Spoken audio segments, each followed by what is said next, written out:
You're listening to a Monster Kid podcast.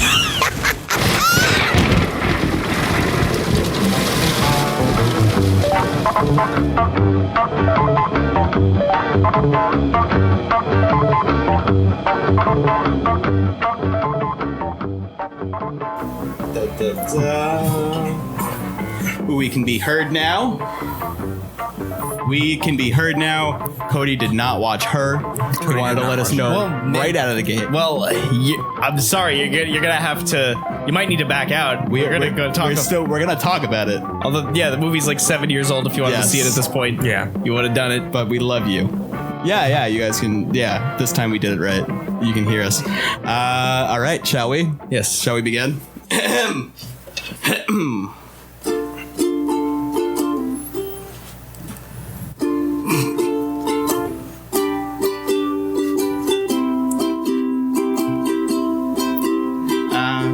Lying on the moon, My dear, I'll be there soon. It's a quiet, starry place. Times we're swallowed up in space. We're here a million miles away.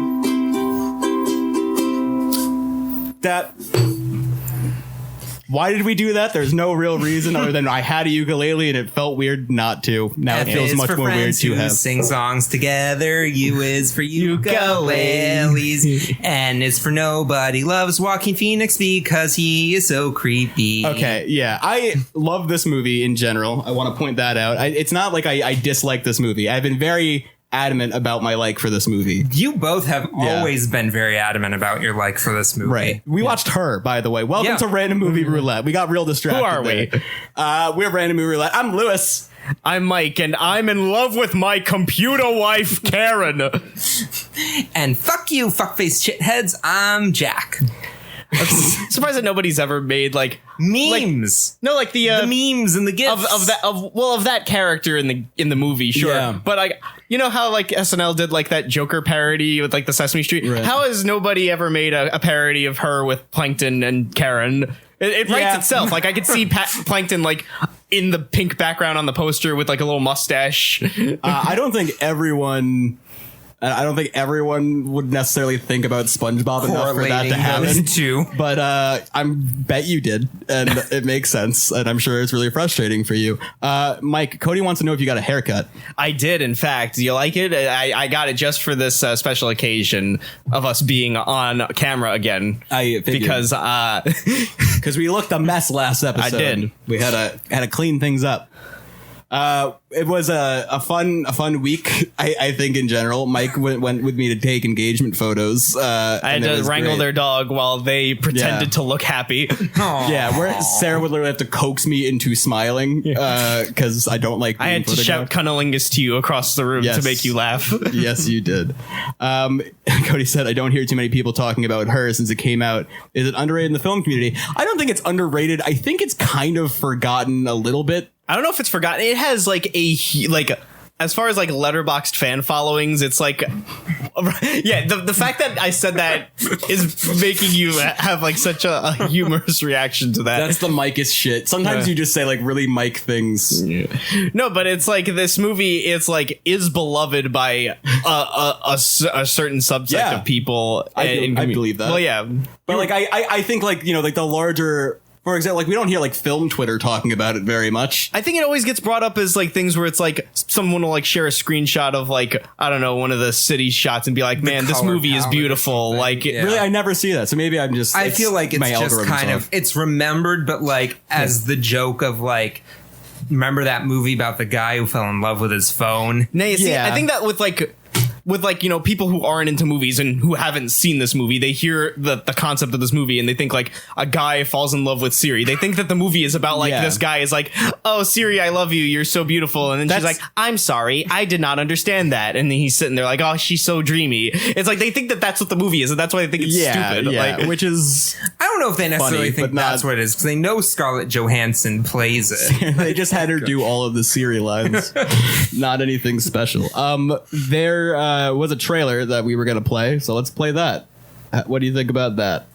The trailer that I like the most. This is the good trailer. Yeah, I pulled up a trailer just to get our stream figured out, and Mike was like, that's not the trailer that I like, and I was beside myself. Yeah, because I was watching the trailer beforehand, like last night. You learned the song he liked, we watched the movie he liked, and we didn't know what trailer he liked, guys. All right, it's starting. Here's the trailer. I gotta turn the audio on. Mr. Theodore Twombly, welcome to the world's first artificially intelligent operating system. I hate his last We'd name. like to ask you a few questions. Yeah, it's a stupid. Okay. Are you social? Sounds like a or Narnia antisocial? character. Yeah, thank you, Cody. I really appreciate that. It was How would we you went through a describe lot your setting up the relationship cameras this with your time, mother? so I really Thank appreciate you. that. Please wait as your He said he operating likes that we're system is looking at each other now. initiated. Oh, yeah. On screen. Hello, I'm here. Hi. Hi, I'm Samantha. Good morning, Theodore. Morning. You have a meeting in 5 minutes. You want to try getting out of bed? You're too funny. Okay, good. I'm funny. I want to learn everything about everything. I love the way you look at the world. How long before you're ready to date? What do you mean? I saw in your emails that you'd gone through a breakup. Well, you're kind of nosy. So what was it like being married? There's something that feels so good about sharing your life with somebody. How do you share your life with somebody? It is a good trailer. Like, I guess I've just been having fun. You really deserve that. It's been a long time since I've been with somebody that I felt totally at ease with. What's it like to be alive in that room right now? I wish I could put my arms around you. Wish I could touch you. How would you touch me? What?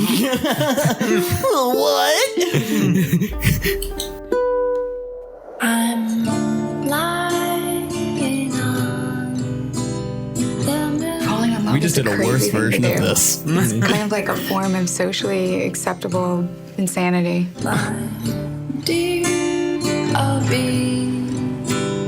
What does a baby computer call its father?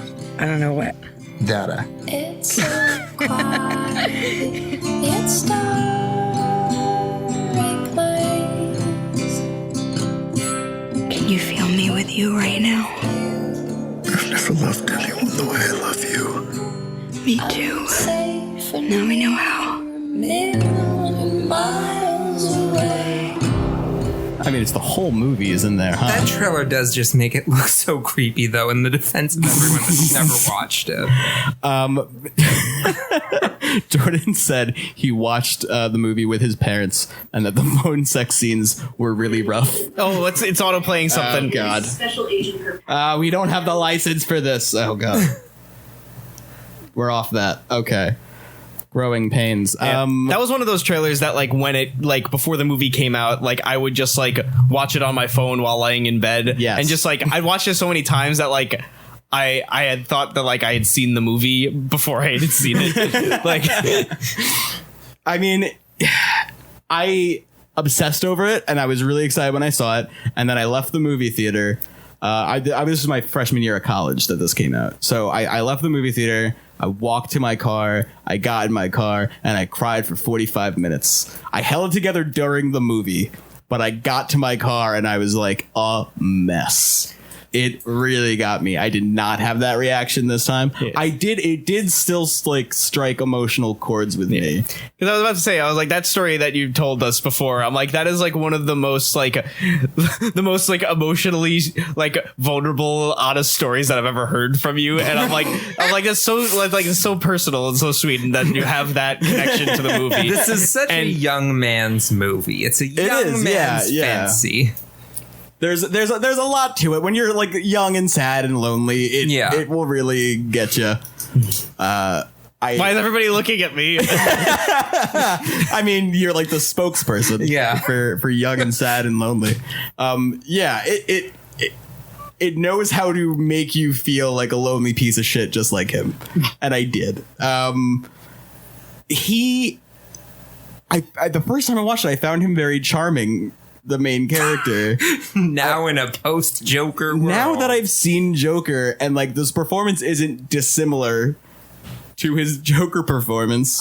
I mean, I'll take issue with that later, but go on. They have similar quirks in the way that they speak to people and the way they look out of public transportation with a sadness. Yeah, when you pointed that out, and I was like, fuck. Yeah, and I couldn't stop, so I found dance him around like lunatics. I found him when they're alone. So creepy. I found him like They also don't do any unbearably favors creepy. with his appearance. The mustache is a war crime. That is not okay. Because in the flashback scenes where he doesn't have the mustache, I'm actually like, oh wait, am I kind of attracted to Joaquin Phoenix right now? But then he gets the mustache and it's like call protective services or something. I feel like this is part of like the fashion styles of this movie though. Like I feel like because Chris Pratt has a weird mustache like that. I feel like that's like kind of like the fashion and like the style of this time. Lewis and I were talking and it was like you'd think there was a civil ordinance that made everyone dress like a creeper or an art teacher. Because it's just like we were literally joking. It's like pants up to your nipples and like collared shirts over other collared shirts and horrible facial hair. See, I think I really do like the fashion design and like the clothing because it's like something that's like it's not stuff that we don't have now. It's just that like people are wearing them in I buy ways. it as like a near future fashion thing because like, you know, realistically, if you look at like the fashion from like the early 2000s and then like look at it now, like that's a huge leap. Like I can and it looks bizarre and stupid now. Once you're out of it, I think you always like look at it weird. So I get like even if it was like a fair representation of what future clothes would look like, there's a good chance we wouldn't enjoy it because it doesn't match our like modern day sensibilities. Yeah. I don't know. And I love preppy dressing as much as the next Joe, but this is a little much. But anyways, fashion's not really what this movie's I think about that the reason why I would not equate his performance in this to Joker is and it is hard to look at Joaquin Phoenix now in a post Joker context because it's like you just see him and you just see the memes and you see like all the stuff that he did in Joker and all, but like I don't know, he has a better job. Imagine being able to afford the apartment this guy has writing greeting cards. It's just, you know, the way this sounds really condescending and I don't mean it to, but the way that like Joker, the way Joaquin Phoenix plays Joker as sympathetic reminds me of the way he's trying to make us feel sympathetic towards this person. The way he talks in this like kind of screechy, like unconfident voice, like this is what I'm hearing, and like I'm having a hard time separating. But Mike, what was your actual argument? I think that I was going to say that like that type of cadence and mannerisms in Joker, I think it's more of an issue necessarily with that movie because like it feels fake and it feels forced. It doesn't feel genuine. With this movie, I don't know. It's like I could still see him as and like all of his like emotions and feelings and the vulnerability that he's going for all feel real still. And especially because of like the actions of the character are also, you could say that he's like a creeper because he has like a weird mustache and he's lonely, but like the actions of him don't reflect like someone who'd be a creeper. Like when Samantha sets him up on the date with Olivia Wilde and Olivia Wilde is like really trying to like, you know, get him in bed and he's like uncomfortable and he's like, I don't think I should do this. Like these do not seem like the reactions that someone who's like would be a creeper or someone who's after sex would want. And that's why. And there's other things in there. I think his actions are there. You're right. Like, you know, he genuinely cares about Amy Adams. We also know, but we know he's not going to kill anyone. I think that's in the script. I don't think that's in. My issue is actually I like the script. My issue is with Joaquin Phoenix's performance, which is weird. I love Joaquin Phoenix, but I don't like watching it this time. I did not like his performance in this at all. I found it very off-putting. But you're right, in the script, the things that character does, they're not creepy things. That's not who that character feels like it's supposed to be, and it totally could be that my mind is just tainted by this other movie, which because it's too recent. I mean, the one thing I would say with there. Olivia Wilde is he does want sex from her. What he doesn't want is a relationship. Yeah, that's true. Her. He was ready to fuck her. He was ready to fuck her, but when she says, "Promise you won't just not call again," granted, the creepier thing to do would have been, "I will fuck you and say I'll call again and not call again." But yeah, that's true. He does. I mean, it would be the he is at thing least to do. honest that he would not call again. Yeah, I think I think I need to like watch this movie just farther removed from Joker, and I will have a lighter opinion on it again. That performance, though, I found that performance really disturbing, not in the way that I think they were intending it to be, but What, Joker? yeah. I thought you were talking about her for a second. I'm like, definitely even I that would too. say super disturbing. But. Yeah. I don't know. We can disregard that. I just felt like I should get that out there. That like I don't know. This time it was just off for me. But what saves it for me is Scarlett Johansson, her voice performance in this. Yeah, and this was, and like around the time that this movie was coming out, there was like discussions going around of like, can a voice performance get nominated for an Oscar? Yeah. Because like it's hard, like with animated movies, it's like they're the character there, but it's like for this, it's like it's a live action movie, but like you don't see a person on screen with that voice, but like she is in the whole movie, and there was like a kind of a bit of a debate and stuff, and it ultimately never ended up happening, but like it did like kind of like set the seeds of like, could there ever be like a voice performance category added at the Oscars? Yeah. And for stuff like not just for animated movies, but for stuff like this where you have a voice primarily in a live action movie. Yeah. Or like something like could you Andy then Serkis also tie that in? Yeah, with CGI characters like I mean, the Serkis fact that there isn't an Oscar for voice acting is crazy. Or at least, I don't know. Some kind of award. Some kind of award, because they don't get enough recognition. There's some like really amazing voice performances. Like I'm not saying include them or make them eligible for like best actor, but like maybe best voice performance, because there's usually at least 5 every year that are pretty impressive. Yeah, I think my big thing with this movie is just, I know she's playing it a certain way. I do not like Scarlett Johansson as Sam. I think really if I were like casting it, I would want like Amy Adams to be that voice, and then Kristen Wiig can be the friend, and Scarlett Johansson can be Sexy Kitten or something.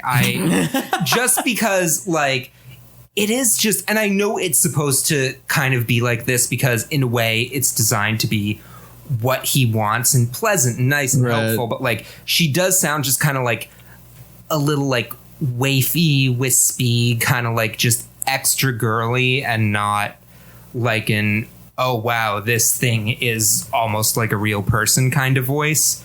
Whereas I think maybe a slightly more seasoned or trained actor could make Sam feel more like a robot that is becoming a person versus kind of a product that then becomes a manic pixel dream girl. Well, I think did you know who the original they had a voice for Samantha before Scarlett Johansson? Do you know who it was? Who was it? It was Samantha Morton. I don't know if you know who that is. She's like kind of like a decently well-known character actor or something. She was the original voice of Samantha. That's why they had the names, because Amy Adams' character's name is Amy, and then it would have been Samantha. But like, I think they said something in post that like the voice didn't sound right or something like that. They didn't think that the voice fit for the character or something. So then they recast her with Scarlett Johansson. That must have been fun for her. Yeah. I mean, I'm sure she still got paid for the role, but like pretty like prestigious. It became like a pretty big deal for at least a little bit. It's a big deal for a character actor if they got that chance. I think that the Scarlett Johansson's voice performance in this movie is like, I don't know if it doesn't sound like, you know, waifu or like, you know, like, or pen.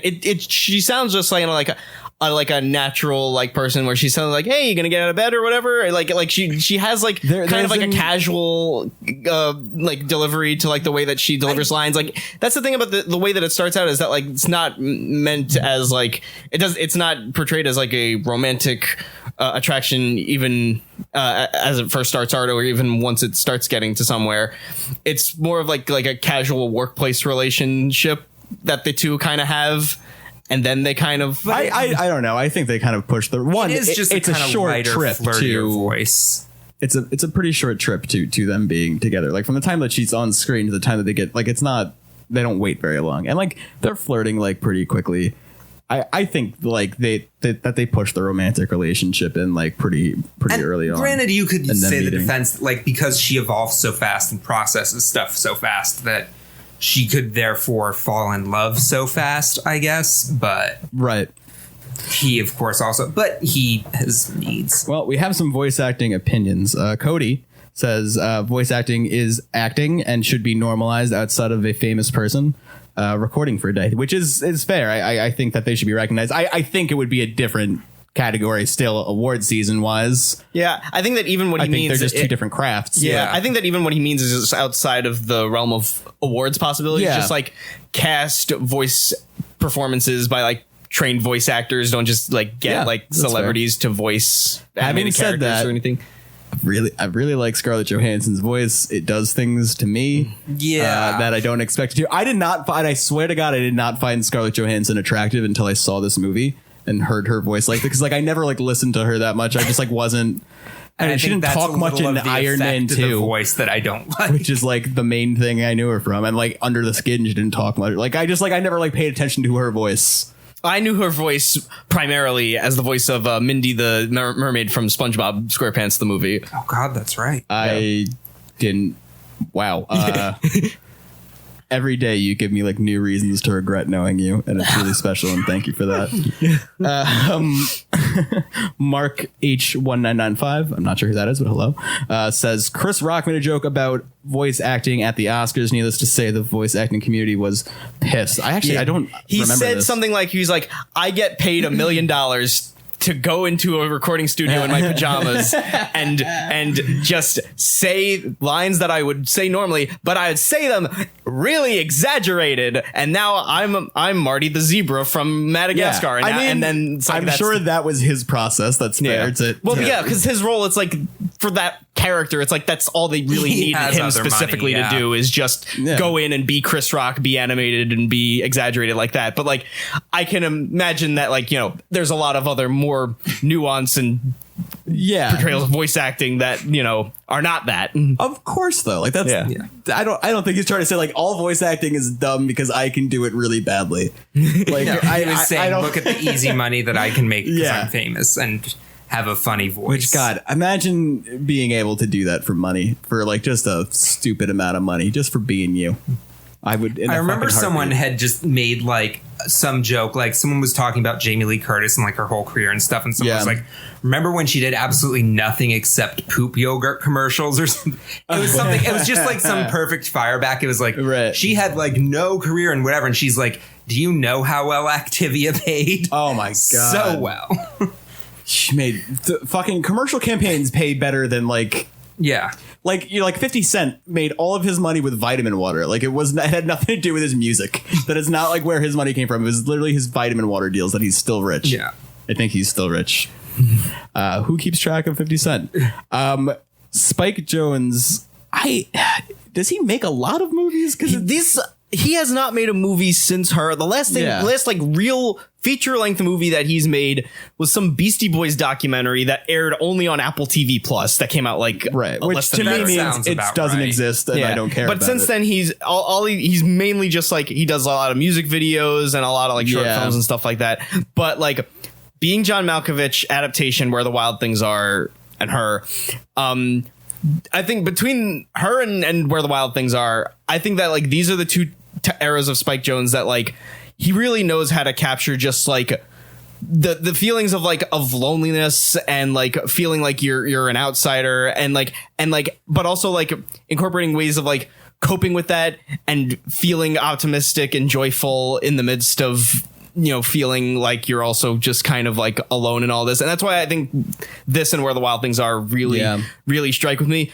And Being John Malkovich, an adaptation, they're very like inventive concepts and they're Charlie Kaufman written. They're more so Charlie Kaufman write Eternal Sunshine? He did, but Spike Jonze did not direct that. That would have been, it would seem like just like, you know, match fit. Yeah, but I'm so excited for I'm thinking of ending things. I just started reading the book. I'm like maybe 100 pages in. And even so, I'm like, this seems very Kaufman-esque. Yeah. So I'm very sure that he'll bring something like that. Have you seen that Anomalisa? I just downloaded it. I had to watch it. I haven't seen Schenectady. He did Schenectady. Yeah. I'm like listening back to Harmontown like in order, and I just hit the part in his life where he was like releasing Anomalisa and like it got like awards consideration, but not really like any actual. It got nominated for best animated film, but and it was like gonna lose to Pixar, and he was just kind of bummed about it that day. And I was like, I should check that out. No, I mean, Anomalies is a fantastic movie. But yeah, I think there's like those. I feel like those are more Charlie Kaufman's voice, whereas like those last two movies, Spike Jonze really, his voice really is like, this is the type of filmmaker that he is, and that's why I'm like, I really do want to see more movies from him. I hope that he gets like some sort of feature going soon. Adaptation's literally about Charlie Kaufman. So As Nick Cage plays him and his imaginary fake twin brother. Yeah. Thank God. What would we do without that? I had to watch that for screenwriting, and I was just like, I did too. Yeah. Was it Kugel? Is that who you had? No. I had Zyke.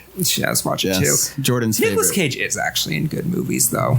Adaptation is a good movie. It's a really great performance from him because that Moonstruck, Leaving Las Vegas. We watched Ghost Rider over the quarantine. Oh yeah, great movie. Ghost Rider is fucking awesome. Did you JD, yes, Jordan, JD. Also, Jordan really likes Spike Jonze and says he needs to make something else. He misses his A material. I agree. I'd be down. You know what he needs to make? He needs to make an indie game about. He needs to make that game that's in the movie. The game that's with Annapurna, they mainly just make games now. Yep. So I mean, I was like, is Annapurna still a company at this point? I have no idea like what their movie division's like. I mean, right they now. took a huge financial loss. They were in the past. never really big makers. I know they were in huge trouble. No, but yeah, they were. The last year, I remember they were just like in huge danger. And now nothing releases. Now everybody's in the same boat, Adam. Yeah, they're like, we're back in this, boys. Yeah.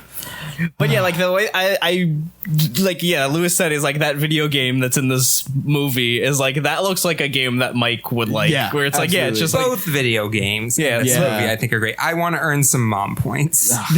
God. And hump a fridge. Don't we all? Honestly, like I was watching that and I was like, that reminds me of Persona. Like the whole gameplay there. I'm like, it's not unlike Persona. Only like instead of picking up your kids, I'm like banging my teacher, and instead of driving them to school, I am. I don't know, like sexually disappointing them. Yeah, I pretty thought much. You were talking about the Ingmar Bergman movie. Oh no! That's right. You're playing a game called Persona. Persona 5. I'll leave the weeb talk out of this episode.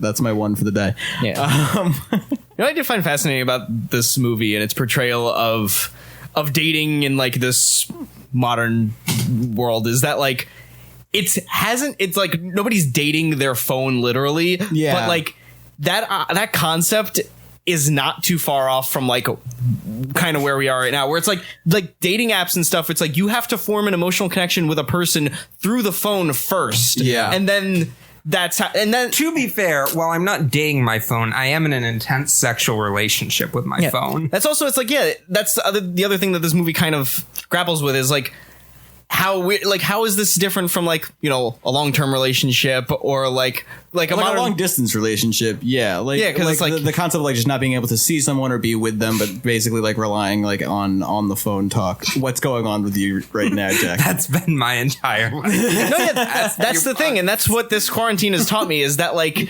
this taboo of like, dating. Oh, we are all Joaquin Phoenix. Oh God.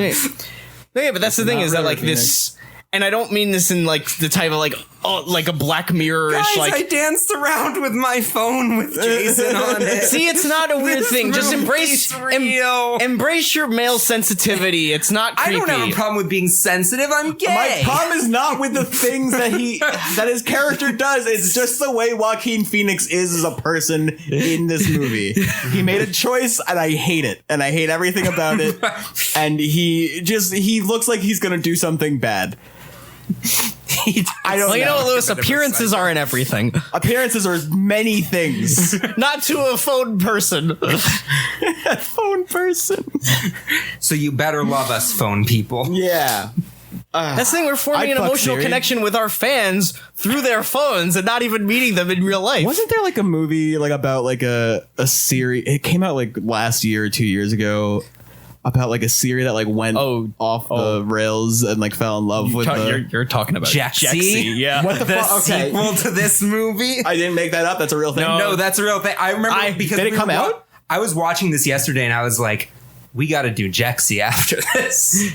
Yeah, this would be an interesting comparison. This would be a great test pattern double feature. Test pattern did these movies. Yeah, the only reason I remember Jexy is because when I still had a job at a movie theater, I would project that movie trailer to empty theaters of nobody for weeks. Did anyone go see it at some point? Like, There might have been like one time because you know what's funny is that like at the projectionist position, if nobody shows up for the movie in like the first 20 minutes, then you just like turn the screen off to project to save the battery life or whatever. And it became such a habit every day. It was like, all right, Jexy, all right, I'm just going to turn it off right now. And then there was time where it's like, all right, I'm going to go back to do that again. But I saw someone in the theater. I was like, oh, fuck, really? Like, and then I just imagine being that one person in the theater and you turned off and it's like, someone just turned off my movie. And you're like, that movie doesn't exist. Dude, you're saying that like I didn't actually do that maybe a couple of times, but really? Yeah. Oh, man. Oh, God. Maybe I don't deserve my job back. No one deserves any jobs. This is why we're going through this. This is plague. I do hope that whatever happens to us in this reality, I hope that we could like move towards the future that is in this movie because why? What is wrong with you? Learn nothing. This future is horrible. Yes. No, but wait, what's so horrible about God. it? It's like it's just like this, except that like fashion is bad. People are dependent on computers who are just there's a guy like this for with higher this consciousness fucking mustache just walking around like that's not. Yeah, but you're acting like that doesn't everyone. You're acting like this stuff doesn't exist in real life already. I have never seen the that. robot I have cheats never on you. I have never seen 641 people. He was talking to her and like there's no way she wasn't fucking at least She's 30 just like, of them. I wrote this song for us. Yeah. She wrote that song for all of them. She definitely And used the why? same lines on him that she used for like she just like kept like improving her game. This was a numbers game for her. He would say private, sensitive things to her, and then she would say it to Amy Adams, and they would laugh. Oh God! Imagine if Amy Adams was actually seeing Samantha the whole time instead of her friend. What if Amy Adams was Samantha the whole time and just gaslighted him into thinking there was? That would be such an elaborate prank. Oh God. Apple has Jexy for rent for $6. That is Cody wanted us way to know. too much. No. No, I would. They couldn't pay me $6 to watch it, but I have to fart real bad, but I'm not going to do it. We're going to power through. Yeah. We are reaching the midpoint of the episode. Just a thing to keep in mind. What do you guys think about the supporting cast here?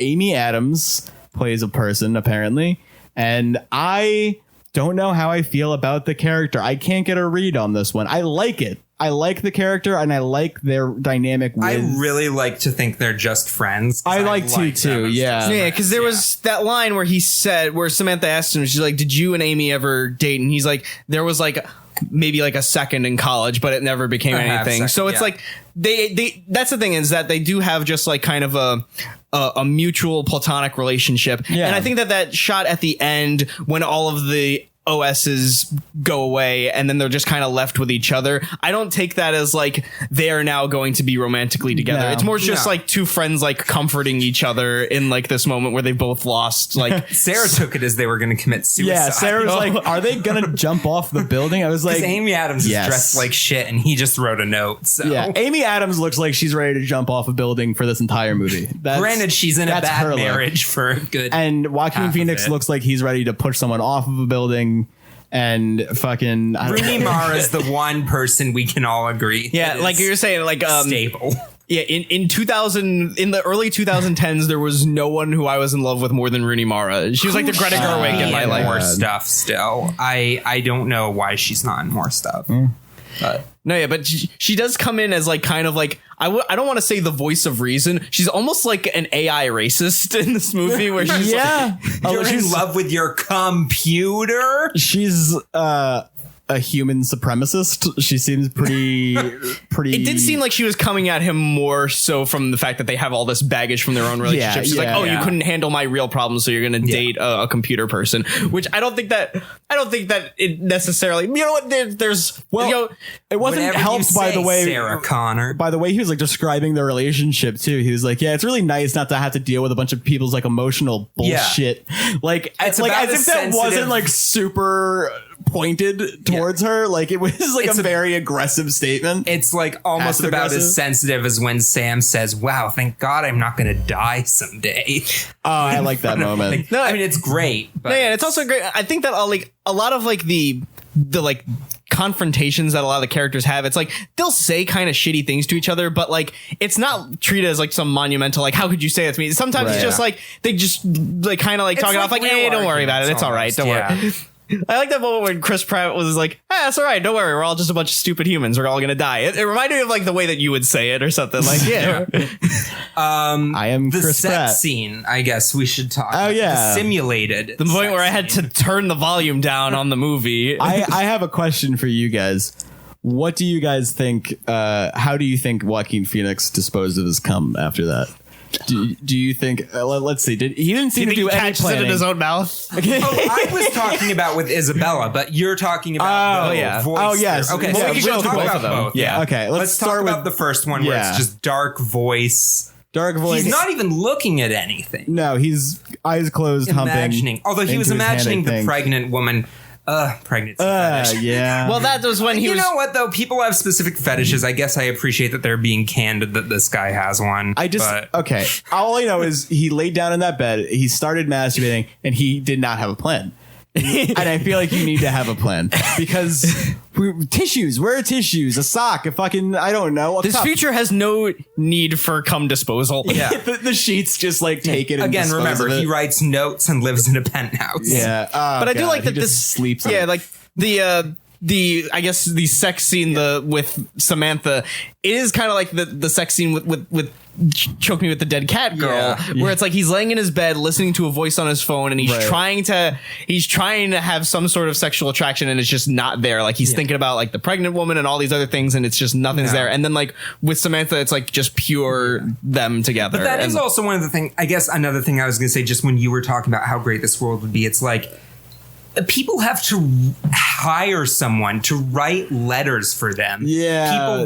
People seem can't like even pretty emotionally bother to like crippled. actually hook up with physical people, because, and I'm talking about like even before Sam, like having the whole voice chat, sexy kitten, whatever. It's like the reason we're led to believe that this person is special is because he is so in tune to his emotions, because it seems like he's living in a society that doesn't value that very much.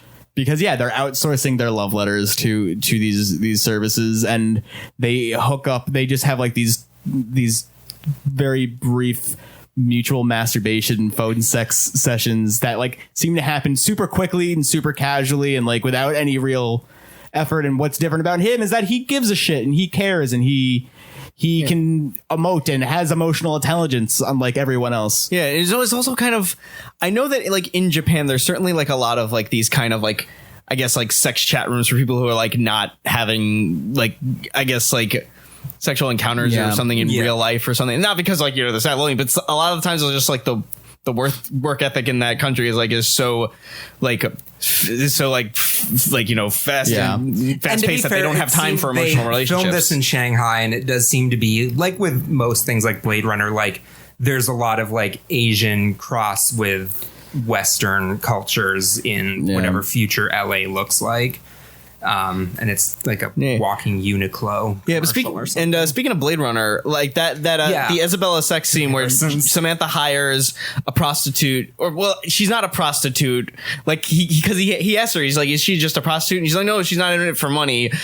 Which she's like again, it's polygamous. It's also which is also like it adds also this kind of like pure innocence to this world where she's just believed in their relationship so much and she just wanted to like be a part of it because she wanted to help them. Like that's kind of sweet.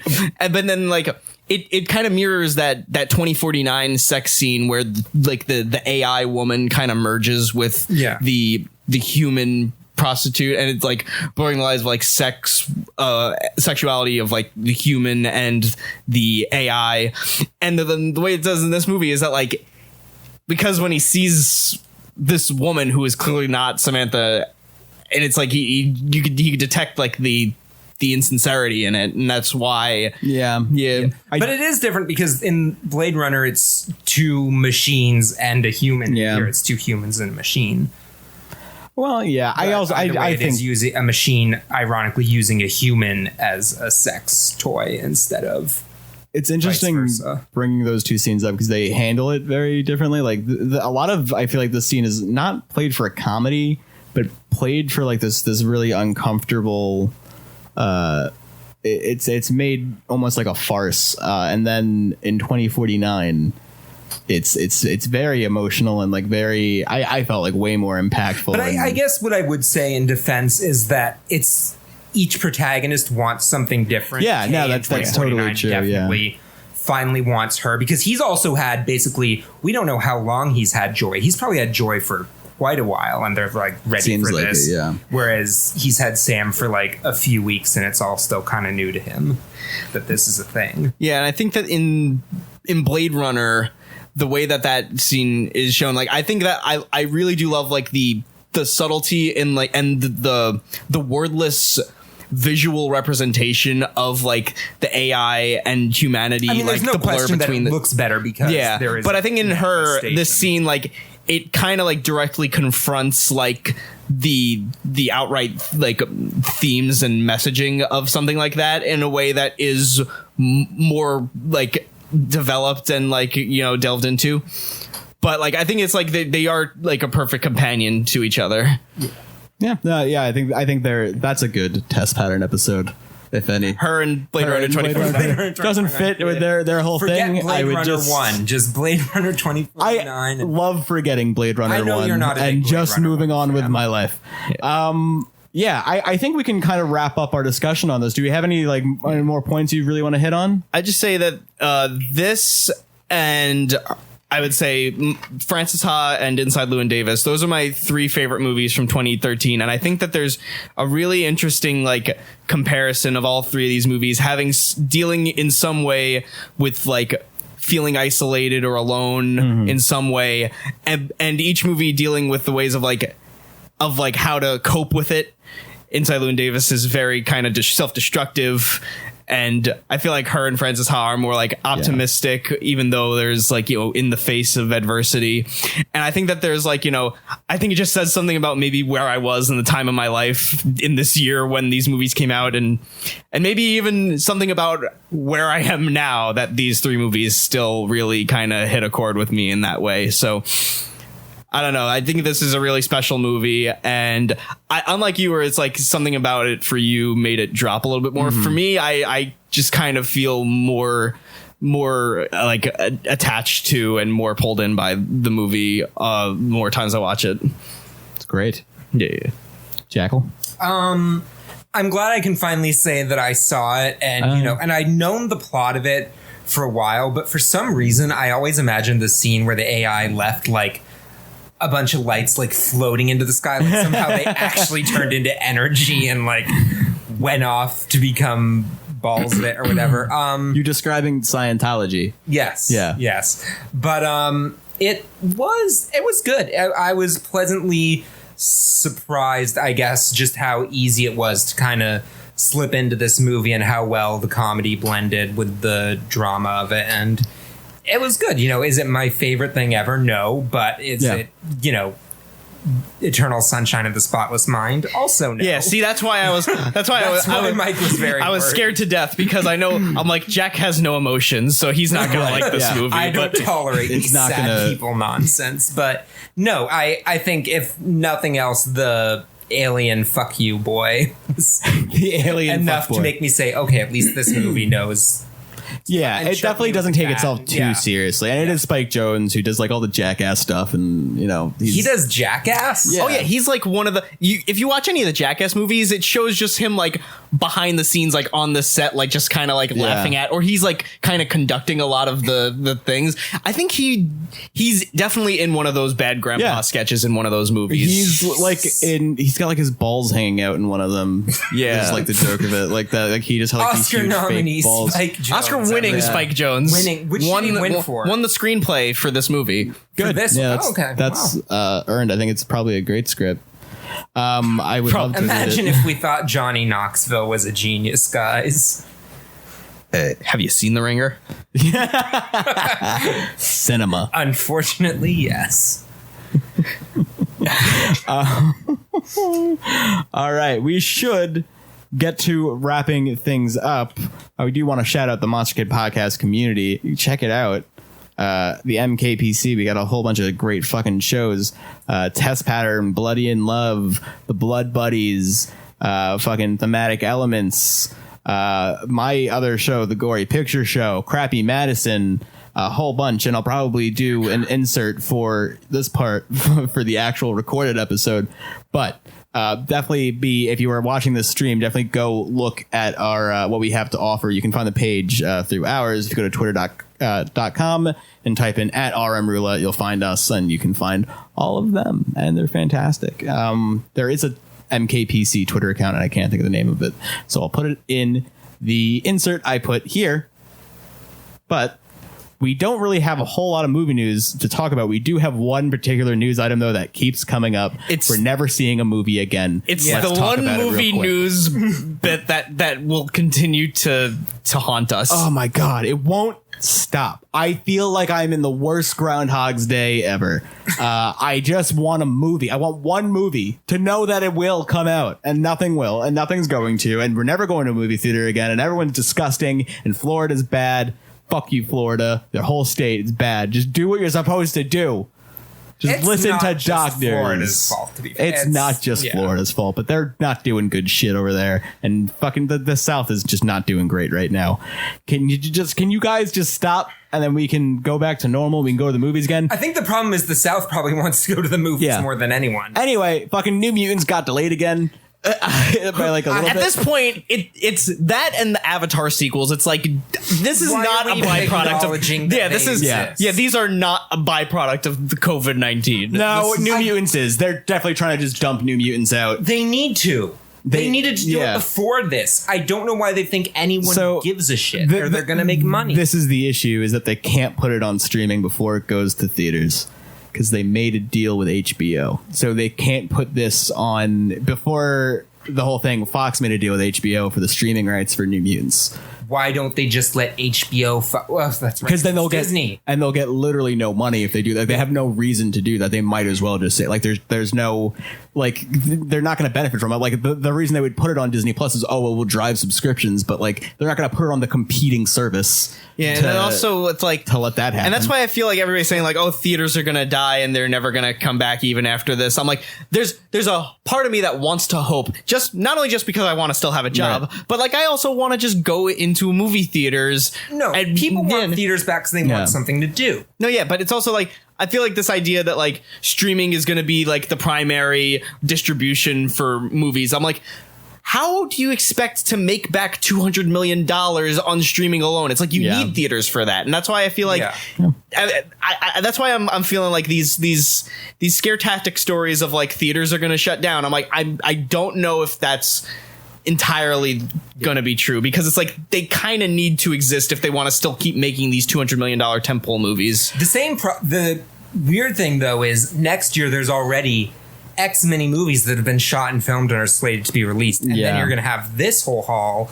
So are things going to be pushed back then? Are things like, I have no clue. It's really confusing at once when nothing will have potential to make money, and it's all made worse though with all the posturing, like all of these clearly unreasonable, like unrealistic release dates that we've been getting for movies. We're like, fucking like Tenet's July thing was such a fucking joke that like you could possibly think that would be okay to release a movie in July. Like even months ago, that was a stupid idea. Like, I think it was just there to give us something to hope for. But this is what I mean. It's all posturing and it's all bullshit. So like to even be pushing these back, to be giving them dates, this all means nothing. Like you just don't give them a date until we know when we're opening movies. Like what are you doing? Like you're clearly, and how much money they must be spending on marketing because they don't know when the release period for anything is.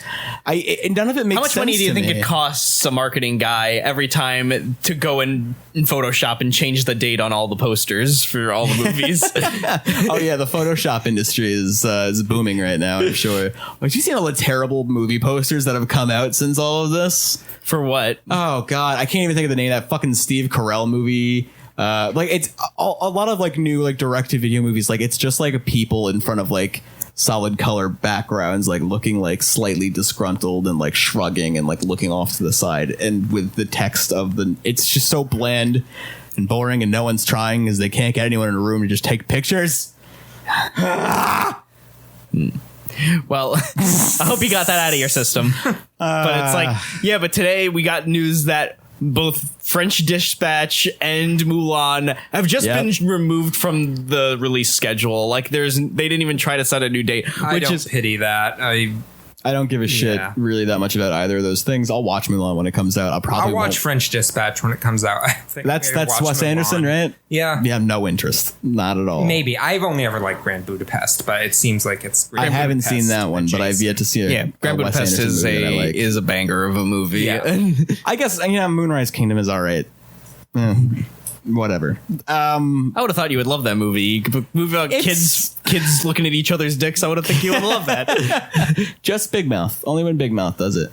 Well, guys, we are reaching the hour mark, so it's getting about time to wrap up. Before we do that, though, we gotta figure out what we're watching for next week. So we have some doozies. The 6 selections for next week's movie. We've got The Treasure of the Sierra Madre. Jack, what are you doing to us? I didn't pick that one. That's the one that the list I know. picked. But I said, it's okay. Yes. But I'll choose to blame you anyway. The one that I did pick is Strangers on a Train. So, yep.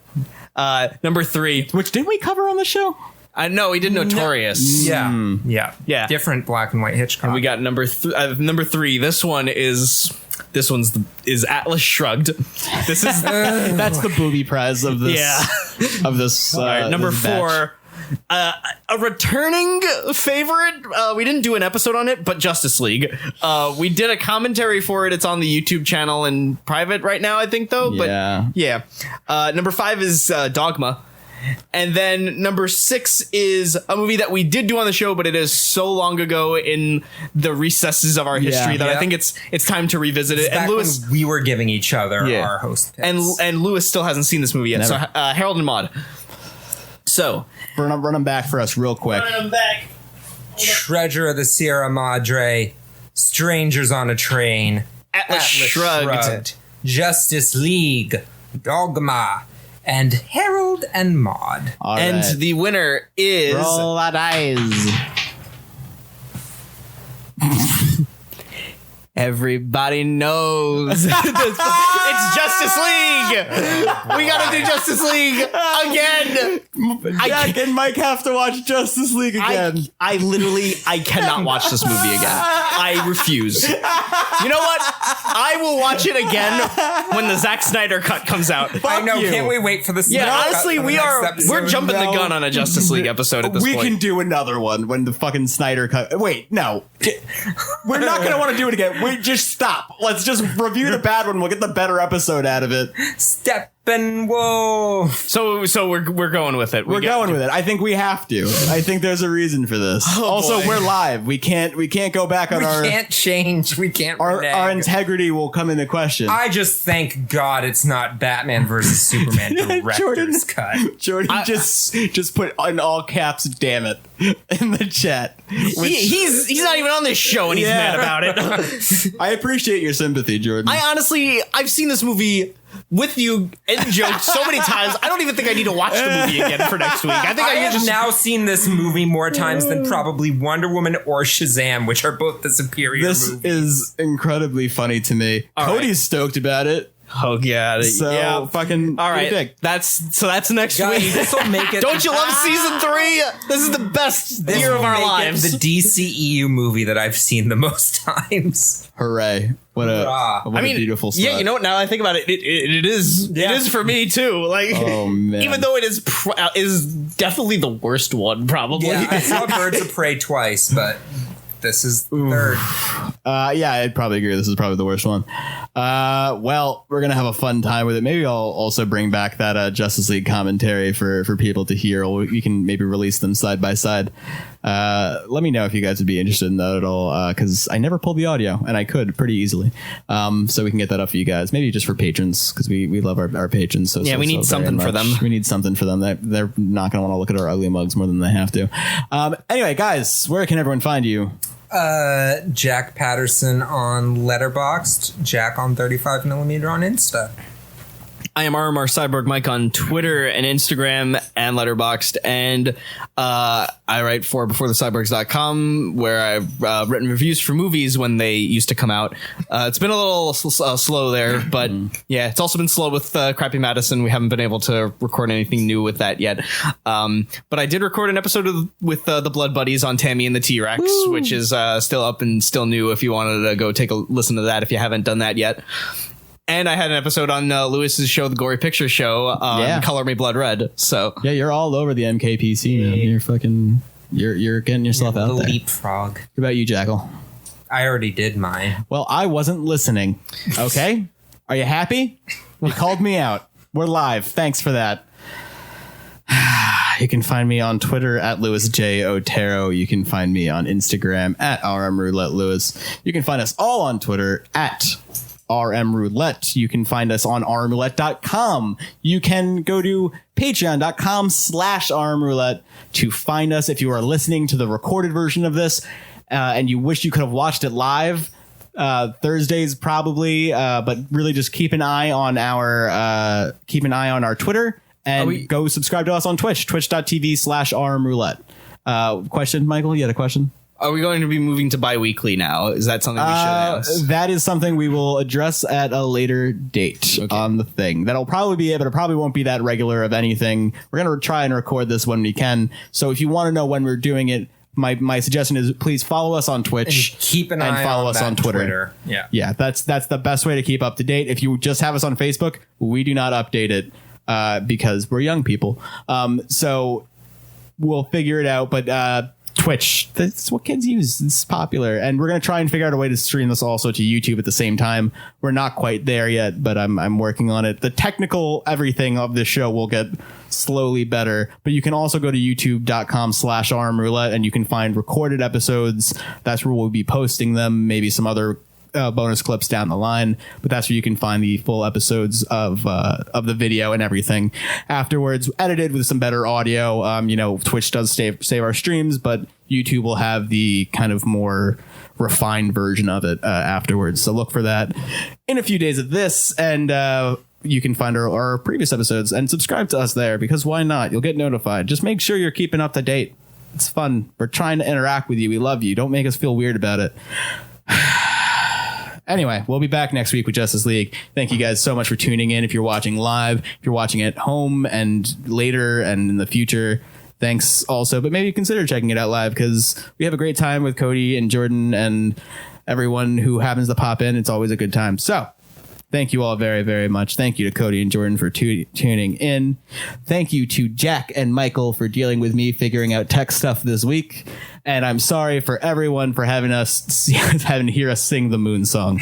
Have a wonderful week.